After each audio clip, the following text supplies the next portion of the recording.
السلام علیکم ورحمۃ اللہ وبرکاتہ۔ میں محمد امتیاز پلامی۔ معزز ناظرین، جیسا کہ معلوم ہے کہ ہمارے ملک ہندوستان میں وندے ماترم گیت کو لے کر کے ایک قسم کا ہنگامہ برپا ہے۔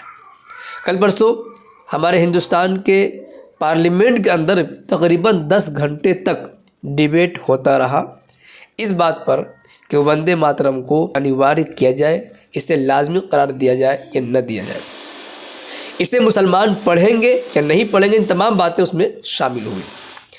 سرکار کی طرف سے زبردستی کی جا رہی تھی کہ ہر ہندوستانی کو پڑھنا ہی ہوگا، تبھی اسے بھارت کا وفادار مانا جائے گا۔ آپ کو معلوم ہے کہ وندے ماترم گیت کے اندر کچھ اشعار صحیح ہیں جس میں بھارت دیش کی خوبیوں کو اجاگر کیا گیا ہے، لیکن آدھے سے زائد مصرے ایسے ہیں جو شرک پر مبنی ہے۔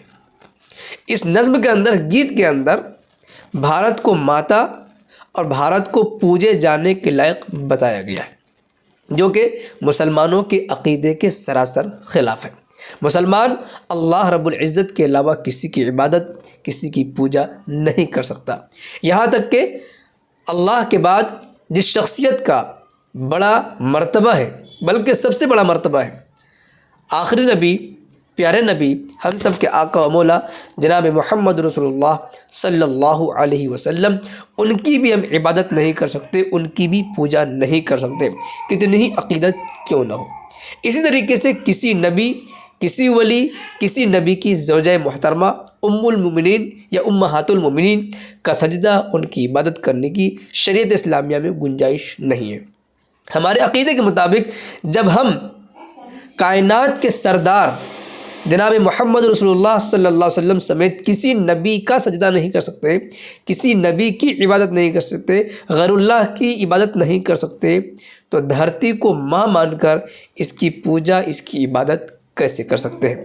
اسی سلسلے میں وندے ماترم کو لے کر قائد ملت اسلامیہ امیر الہند حضرت مولانا سید ارشد مدنی صاحب، استاد حدیث و صدر المدرسین دارالعلوم دیوبند نے بہت ہی شاندار اور قیمتی بات کہی ہے۔ چنانچہ انہوں نے کہا ہے کہ موت قبول ہے، شرک ہرگز گوارا نہیں۔ مولانا کا یہ جملہ آئٹم بم سے کم نہیں ہے۔ مولانا مدنی صاحب کے اس بیان کی حمایت زوردار انداز میں سانسد کے اندر بھی ہوئی ہے۔ مولانا کے اس بیان کو لے کر ایک آرٹیکل چھپا، انہوں نے کئی پلیٹ فارم پر اس بات کو لکھا بھی ہے، کہا بھی ہے۔ ایک اخبار کے اندر کٹنگ چھپی ہے، بہت ہی شاندار ہے، مختصر ہے، ہم آپ کو پڑھ کر کے سنانا چاہتے ہیں۔ وندے ماترم پر جاری تنازع کے بیچ جمعیت علماء ہند کے صدر حضرت مولانا سید ارشد مدنی صاحب نے منگل کے دن کہا کہ ہمیں موت گوارا ہے، لیکن ہم شرک کبھی بھی گوارا نہیں کریں گے۔ Social media platform X پر انہوں نے ہندی میں لکھا کہ ہمیں کسی کے وندے ماترم پڑھنے یا گانے پر کوئی اعتراض نہیں ہے، جس کو پڑھنا ہے پڑھے، لیکن مسلمان صرف ایک اللہ کی عبادت کرتے ہیں، وہ اس میں کسی اور کو شریک نہیں کر سکتے۔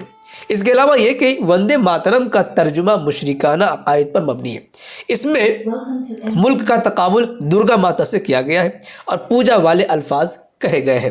علاوہ ازیں وندے ماترم کے معنی ماں میں تجھے پوجتا ہوں کے ہوتے ہیں، یہ کسی بھی مسلمان کے مذہبی عقیدہ کے خلاف ہے، لہٰذا کسی کو بھی اس عقیدے کے خلاف کسی نعرے یا گیت کے لیے مجبور نہیں کیا جا سکتا۔ ہندوستانی مسلمان آرٹیکل 25 کے تحت ہر شہری یعنی سٹیزن کی مذہبی آزادی اور آرٹیکل 19 کے تحت اظہار رائے کی آزادی یعنی فریڈم آف اسپیچ کی آزادی یقینی بناتا ہے۔ ملک سے محبت کرنا الگ چیز ہے اور پوجنا الگ چیز ہے۔ مسلمانوں کو ان کی حب الوطنی کے لیے، دیش سے پریم اور پیار کے لیے کسی سرٹیفکیٹ کی ضرورت ہرگز نہیں ہے۔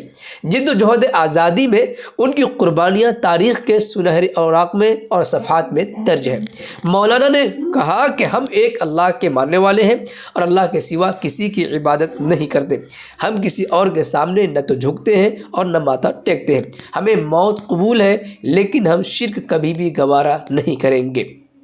لہٰذا آپ کو ایک پیغام یہ ہے کہ آپ کے بچے اسکول کالج میں جائیں تو آپ اپنے گھر میں اپنے بچوں کو یہ ضرور تاکید کریں کہ آپ کو اسکول سے نکال دیا جائے، نکلنا گوارا کر لینا، مگر باطل کے سامنے جھکنے کی کوشش ہرگز نہ کرنا۔ شرک ایک ایسا گندا کہ مسلمان تمام چیزوں کو برداشت کر سکتا ہے مگر شرک، کفر اور شان رسالت مآب میں گستاخی کبھی برداشت نہیں کرتا۔ قرآن کریم نے صاف فرمایا کہ اللہ پاک تمام گناہوں کو بخش دے گا مگر شرک کی بخشش کبھی نہیں ہوگی۔ ویسے آپ ہوشیار رہیں، اپنے بچوں کے عقیدے اور ایمان کی فکر کریں۔ نوجوان ساتھی دیکھ رہے ہیں یا بچے دیکھ رہے ہیں یا گارجین دیکھ رہے ہیں تو تمام کے لیے یہ بہت ہی یوزفل اور فائدہ مند ویڈیو ہے۔ اس ویڈیو کو خود بھی غور سے سنیں، اس پر عمل کریں اور اس ویڈیو کو خوب شیئر کریں تاکہ ہر گھر تک حضرت والا کا یہ قیمتی پیغام پہنچ سکے۔ شکریہ، جزاک اللہ۔ السلام علیکم ورحمۃ اللہ وبرکاتہ۔